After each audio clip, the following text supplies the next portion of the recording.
Okay, cut the BS, not trees, grow hemp for paper, 100% dead trees, Boo loves you, tree killer certified, freedom or death. Okay, so this is really fresh. I think I read like a paragraph and then I was like, oh, I'm reading this live. We'll see what's in it. Dear Marianne, I hope you are well and are remembering. Okay, so this is September 6th. Ooh, okay. I hope you are well and are remembering to take care of yourself so you will be in good condition to help others. They say that just like putting the dropped oxygen mask and the crashing jetliner on your own face before you put one on your child or parent, to do social justice work, you have to take care of yourself first. Okay, let's see, is that better? Not trying to mess with the microphone. Last I heard, you had your jail stint. What? And we're facing court. How did you do besides learning they have good cookies some of the time? I got a new attorney, one of the Robert Whites, and my Robert White was the first case under the Oregon Medical Marijuana Act, where the Oregon Court of Appeals said the Portland police had to give Mr. Comma his pot back. It's State versus Comma 178 Oregon Appeals 561, 39 P3D 866, decided January 9, 2002. Then they changed their approach to medical marijuana being a good thing and later ruled they couldn't let cops give medical marijuana back to patients. Dwight Ehrensinger and I used to cooperate in the 1980s then. Okay, and these are not numbered pages, so I don't want to get them confused. When my house in Salem and I set up got busted in October 1991, after 5 days' notice, cops arrived at Dwight's house outside of Roseburg and busted Dwight and Betty with 17 felonies. Ooh. Dwight gave Paul Middleton the coffee can with $10,000. The Portland Drug and Vice were kind enough to leave at 4524 North Commercial Avenue in Portland in July 1989, and they put the house in Dwight's name with my friend David Parks on the utility bill. Chris Newman was the High Times magazine centerfold photo taken by John Colt in 1991 before the bust later that year. Chris created an alter ego in the band Snowbud and the Flower People, and I'm the Berry, Berry, Berry in his song Green Thing, the title cut from his second Snowbud album. You can catch it on YouTube. David Parks told me the Salem police said to him when they tracked him down in Portland and had him come to Salem that the informant said they saw someone come out of the house but didn't say it was a black man. Since David Parks is black, the cooked up bunch of lies they used to get the search warrant couldn't hold water, and they knew I'd fight them since I set up that Salem house and ran it after my 1989 bust in Portland, the trial. And during the appeal of that 1989 case that sent me to prison, from November 1992 until the day President Nixon died in April 1994. I did the next of the 5-year sentence on parole.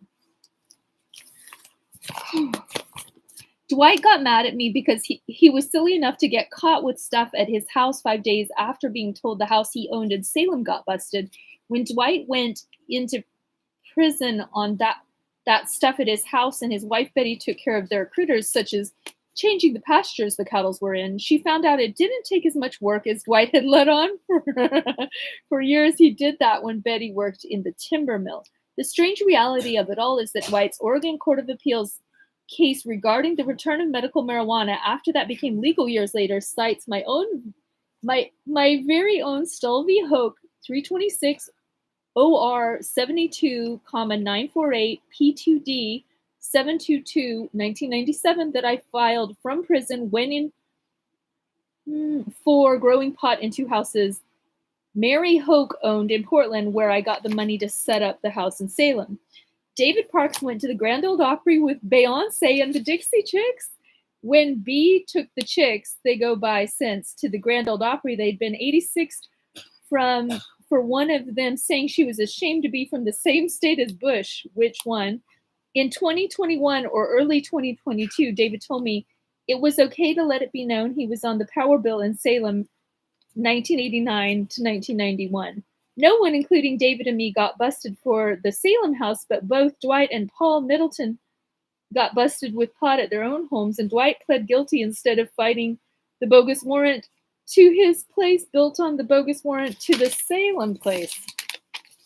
I researched and read Betty's post-conviction case at the Douglas County Courthouse in Roseburg about 20 years ago, and Betty's attorney argued there wasn't a clearer example of a search warrant which violated both the Oregon and U.S. constitutions.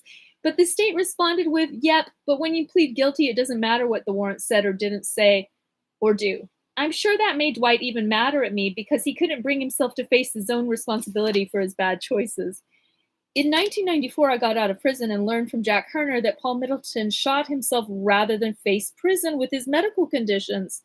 That was tragic because the fruit of the poisonous, he says seed, but he means tree, doctrine means that with the David Parks warrant being bogus, any subsequent warrant to go to either Dwight or Paul Middleton's places would have been barred as product of an original illegal warrant.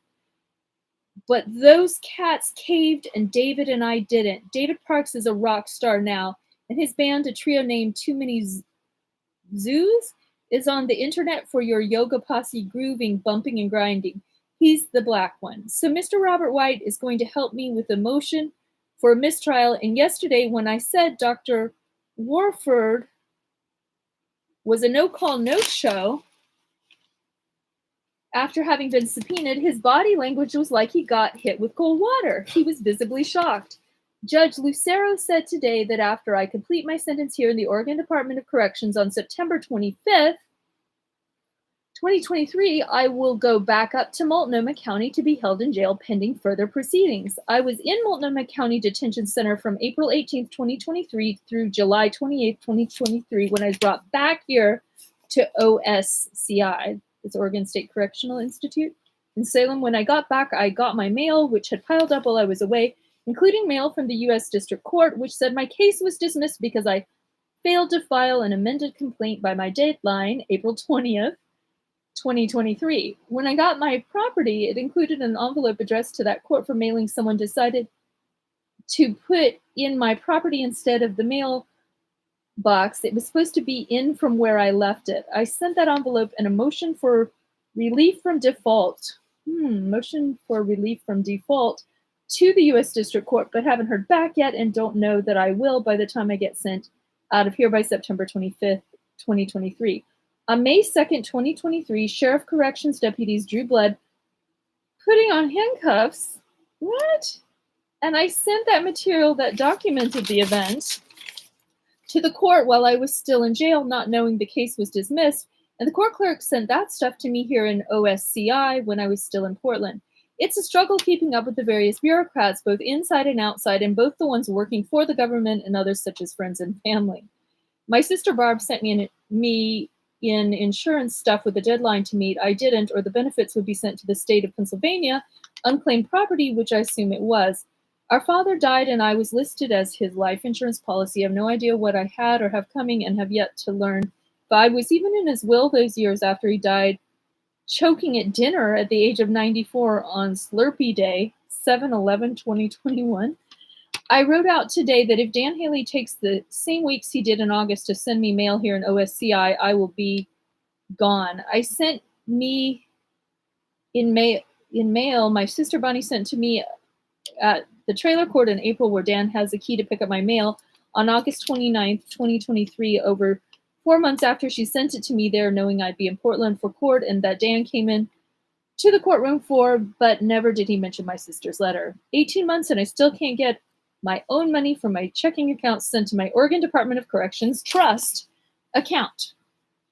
If I don't have money in my account, my commissary order won't get processed. And here in OSCI, we have to get orders ready for pickup on Wednesdays, so they are in the bin for collection Thursday. So the second Monday later, we get to go actually and get what we ordered. They moved in a celly who got his guitar and TV a few days later.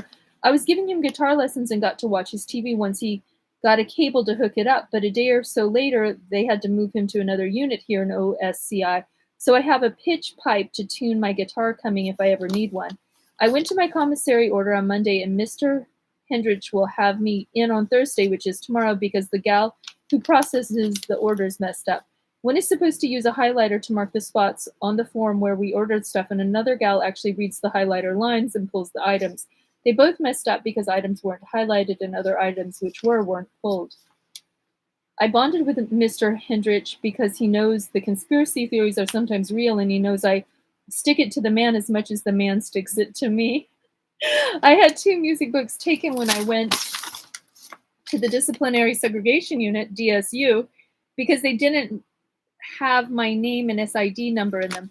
Mr. Hendrich told me his boss said they don't write the name and numbers in books, but put the numbers in shoes, so I'll have to track down that $30 in missing items through another using of the bureaucracy here in OSCI. I got back from county July 28th, 2023, and was told my $11 deck shoes I bought at Multnomah County Detention Center weren't allowed. I said I had a ticket for a large flat rate mailbox with me and could send stuff out, but they told me I'd have to schedule that later. When I did, they'd already lost my shoes, so that's another grievance being processed.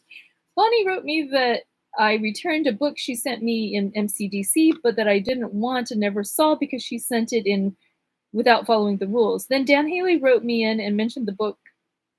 He said I wanted, my sister tried to send me, but I never said I wanted it.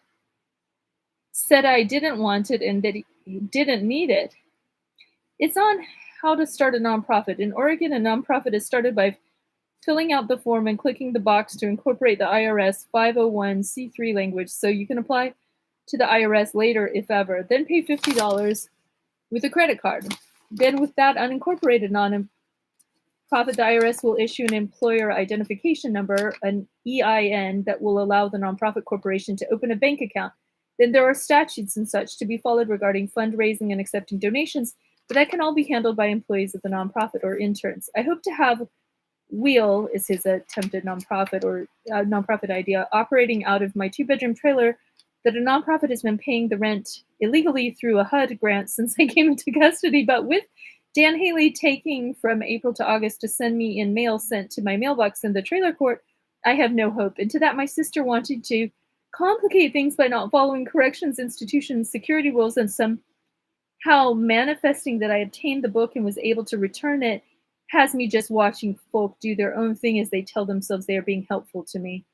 I can't even get a report on my checking account balance. The bank charges me $9 a month to send to the trailer court. I did see a personal check my attorney, in fact, authorized through the form called Power of Attorney, wrote to my friend Neil Siegel to pay back money Neil put on my inmate trust account, but can't get a letter from my attorney, in fact, about my checking account balance, or can't get her to purchase a money order at Plaid Pantry, an envelope at the post office, and send that completed money order to the post office box the Oregon Department of Corrections has established so folk can put money on my books here in prison using money orders. On June 19th, 2023, both Dan Haley and my sister put money on my books, and Bonnie said it took her an hour to do it because the internet had her chasing her tail. There are 2 briefs filed regarding the case I'm about to complete my prison sentence of 18 months on September 25th, 2023. One is the direct appeal, and the other is about my probation being revoked. The case is 19 CR 21313, and they should have been emailed as PDF attachments to cannabisboo@yahoo. I sent Dan Haley out a copy of the cover sheet of the direct appeal so they could use the search feature on Yahoo email. They have my password to access those PDF files for printing and copying and to forward the emails to media about how we argued the trial court denied my choice of evils defense I should have had for exposing affordable housing was being kept vacant during the declared housing state of emergency. It is absolutely damning of PCRI and the government. Call Dan Haley and get him to send it to you. I can get him to move. I had hoped that by incorporating Wheel as a nonprofit and putting my ideas into action, Wheel would be able to put the folk I meet in custody to work as employees or volunteers so they could keep their probation officers satisfied, all while getting good stuff done that needs to be done. I'm stuck between the bureaucrats, both in and out of prison. I should have several $1,000s in my personal checking account. I should have some number of tens of thousands of dollars as whether my portion of my father's will, but I can't even get that information. There's the insurance benefit that went to the Pennsylvania unclaimed property instead of to jumpstart Wheel as an Oregon nonprofit corporation. I need to obtain clemency or else be prepared to do years more of additional prison time, and if I get a chance to get a second trial, I have to have a courtroom full of support. I can't even get information. Maybe you can. Here are some telephone numbers I can't call because they would have to be registered with prison first. Oh dear, dear heavens. Okay, so his sister, Dan, Neil, Cy, Selah Abrams. Okay. The media need to know about PCRI keeping viable, affordable housing vacant while receiving public funding, and the July 23 appellant's opening brief prepared by OPDS Senior Deputy Public Defender Kyle Krohn, Krohn, is a good way to do that. Kyle's brief includes the excerpt of record, which includes the indictment listing 4066 Northeast Grand Avenue, Portland, Oregon, as the crime scene in Portland community. I see. Okay, Reinvestment Initiatives, Inc., PCRI, Portland Community Reinvestment Initiatives, Inc., as the victim. It also includes my hearing memorandum on the choice of evil's defense, where I characterize PCRI as organized crime, as reported to the city. It calls for a published opinion as a case of first impression because the issue raised has never been ruled on by the Oregon Court of Appeals or Supreme Court because there's no Court of Appeals opinion. It cites my own Oregon Supreme Court case, Stull v. Hoke, as an authority. It says that Julianne Dunn testified the waiting list for affordable list housing was so long she had to move to Albany, Oregon to get into housing. And if Kafori Court was available, she would have moved in. Go get him, Tiger, what I said to the chief of police in city council chambers January 28th, 2015. Very true, your pal, Boo, a.k.a. 7941656, Barry Joe Stull. Okay, not bad. So clear, and what beautiful penmanship. Woo, he's gave everybody's number. And so, this is Deer Park Drive in Salem, Oregon.